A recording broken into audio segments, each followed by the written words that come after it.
Hello everyone, Soprano Theories here, and welcome back to another video, and welcome back to the channel. Before we get started, be sure to click subscribe and click the bell to get notifications on all upcoming Sopranos videos. And be sure to follow me on Twitter and Instagram, the links will be in the description below. Even with The Sopranos ending 15 years ago, numerous fans have spent years on its infamous ending. Whether it's coming up with new theories or clues to what happened at the end, or just changing their perspective on the final scene, it's no debate that the scene still holds relevancy in media today. When it comes to the ending of The Sopranos, there are of course many theories that circle the internet. Obviously, there's a theory of Tony surviving, despite the controversial ending that has most fans and theorists of the show stating that the final scene in the diner displays the clear and inevitable death of Tony Soprano by taking a bullet to the back of the head from the man in the members-only jacket. And there's also the theory of Tony dying back when he got shot by Uncle Junior in the first episode of season 6, and that everything after that moment was Tony dreaming or Tony being in the afterlife.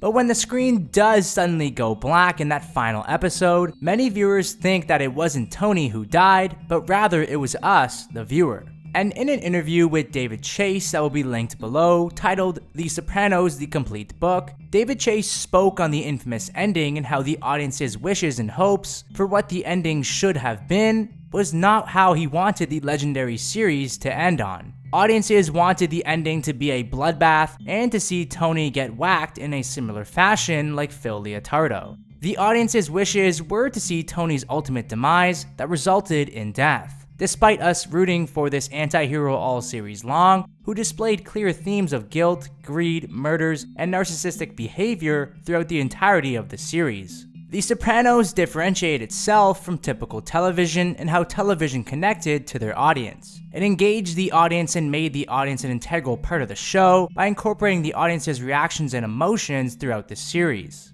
Whether it was testing the audience with deaths of Bobby Bacala, Adriana Lacerva, Phil Leotardo, Ralph Cifaretto, and Pio Mai. But also, The Sopranos was the first television series to ask the audience to remember certain details and moments throughout the show. Details and moments that would later get brought up as the series continued. Just like Christopher's cousin Gregory, who was mentioned in the first episode, infamous lines and quotes like the varsity athlete remark, and as well as conflicts that appeared throughout the series. When the screen does go black, it wasn't Tony's perspective, it was ours. When you look back throughout the entire series, The Sopranos doesn't feel like acting, but rather we're a fly on the wall in the lives of these mafiosos and their wives, their friends, their children, and the world that surrounded them. That fly on the wall just so happens to be in the Soprano home. In many ways, The Sopranos represents life and life in America, so in hindsight it makes total sense that it's us, the viewer, who gets whacked in the infamous ending. Because we never know when our time is going to come and the anxiety that comes with death. Something that had Tony so worried throughout the entire series. That is exactly what we see in the final scene. It's tense, full of anxiety, we're on the edge of our seats, because we know that these are the final moments of the show and the final moments of these characters' lives. As audiences came to know and love these characters every Sunday, and watch them grow and mature into adults.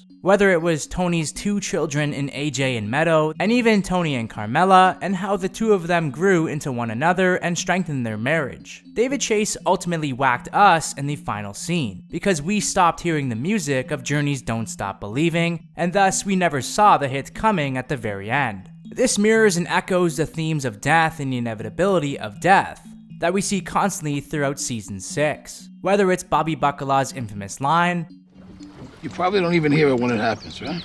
There's your friend in there, on the wall. or Silvio not hearing the gunshots until after the shots were fired. Because in many ways, David Chase steered away from the typical gangster genre cliches. The cliches of the protagonist finally getting what he deserves in the very end. By having Tony get murdered in the final scene, this would be him falling into the same cliches. Thus being another reason why The Sopranos differentiated itself from typical television and what makes it so special. Tony's slow demise throughout the series, and more specifically in season 6, displays the fears of being a mafioso. The ending displays the constant anxiety that comes with that lifestyle. And while there's certainly many pros of the lifestyle, whether it's the money, the luxury, or the power, there's a constant fear, as Tony knows that death is possible at any time, and so too does Carmela, as we watch her preach it throughout the entire series. Everything comes to an end.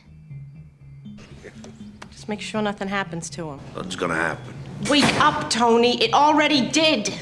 His life and devotion to organized crime has taken a clear toll on himself, his family, and his friends. A life that saw him kill crew members and even blood family members. As along his journey, he's lost a numerous amount of friends and crew members, as in the final season, Tony is basically alone. Tony finally realizes he is dead on the inside and unable to enjoy life anymore, which is why he is constantly looking over his shoulder and being paranoid in the final scene. Tony is too deep into the lifestyle to not get clipped, as it was just a matter of when and how, and he finally knows it.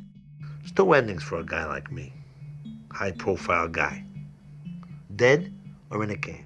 Some fans have argued that the series as a whole represents themes of meta, and that it's quite possible that David Chase was making the series to make you realize you're watching a television series. And rather, someone like Tony Soprano may be real on the outside, but he's not real to us. Despite him playing with our emotions, that has us rooting for him at the same time, as well as hating him. The series is self-aware and self-referential. The series teased its audience with thematic and narrative structure to manipulate viewers' thoughts and opinions, and this is specifically done in the final scene. With the final scene airing 15 years ago, and yet it still has fans like myself and millions of others theorizing and debating years after the airing, it displays the clear creativity and uncertainty that David Chase was going for. Ultimately, it shows that there's no right or wrong way the series ended, and that the only person who knows how the series ended is David Chase himself, much like death in real life, where the only individual who knows how they will go when their time comes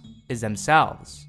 What are your debates, thoughts, and comments about the infamous ending? Do you think the series or the ending itself is meta? Let me know down in the comment section below. And if you enjoyed this video, be sure to click like and click subscribe on the channel. For more Sopranos content, keep it locked here, right here on this channel.